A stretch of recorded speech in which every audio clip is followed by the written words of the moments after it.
Мы боялись, если честно, заехать на игрушку, как бы нет путевок. Ну, разговор, если честно, никто не... Мы же приграничные, скажем так.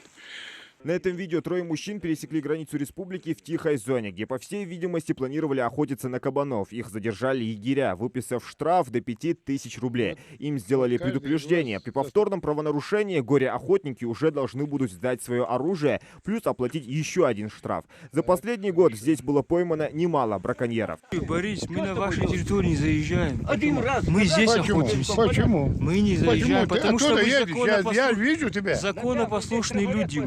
Вы все законопослушные. Все. Не заезжаем. Все законопослушные, понимаешь? Тихая зона – это место, отведенное для диких животных. Всего их в Вознесеновском лесничестве 4 точки. С открытием сезона охоты единственное место, куда запрещен вход любому человеку, даже безоружному, та самая зона. Но многих этот факт не волнует, особенно гостей из соседней республики. Именно для них этот лес стал излюбленным уголком, где водятся барсуки, лисы, волки и кабаны. Ежедневно мы проверяем это. Это самые лучшие участки на кабана, которые охотятся. В течение 30 лет тут беспредел был. И вот 1,5 года мы ежедневно проверки, все это их свели на нет. Эту зиму тут ни на что не открывали, кроме хищника, охоту. И мы организованно, как законно, с записями 2 раза на хищника охотились, а кабана здесь не трогали.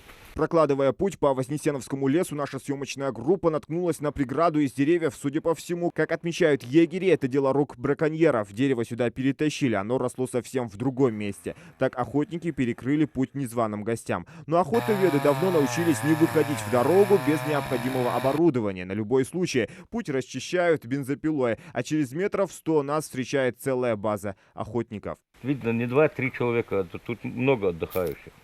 В основном они моздовские. Они блатуют ставропольских, те менуотских. И тут по 20 с лишним машин на нивах, на джипах приезжали, били зверя. Сейчас все, на нет свели их, нету. Прошлый год мы вообще не открывали здесь на кабана охоту.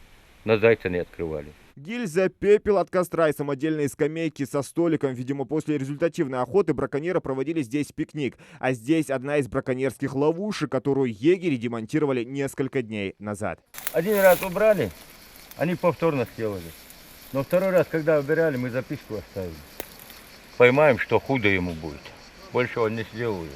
Идея размещения ловушек проста. Браконьеры, как правило, выбирают болотистое место с маленьким водоемом. По периметру устанавливают перемазанные мазутом шпалы. Такие деревянные кресла закрепляют на деревьях на высоте от 2 метров и выжидают добычу кабана, пришедшего на водопой. Запах мазута привлекает, ловушка срабатывает, и охотнику нужно только дождаться удобного момента и выстрелить. В ночное время, вот тепловизором, в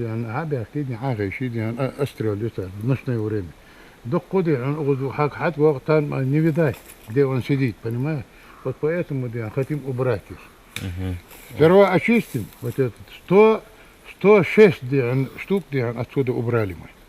До западного и до сюда. За этот день егерям удалось ликвидировать еще 2 насидки браконьеров. Но до открытия сезона охоты, а это в сентябре, охотоведам не раз придется прочесывать весь лес, ликвидируя оставшиеся ловушки. К тому же сюда они часто наведываются с кормом для редких фазанов, которых занесли в Красную книгу. Зелимхан Калоев, Адам Гулоев, Магомед Шаухалов, Новости 24.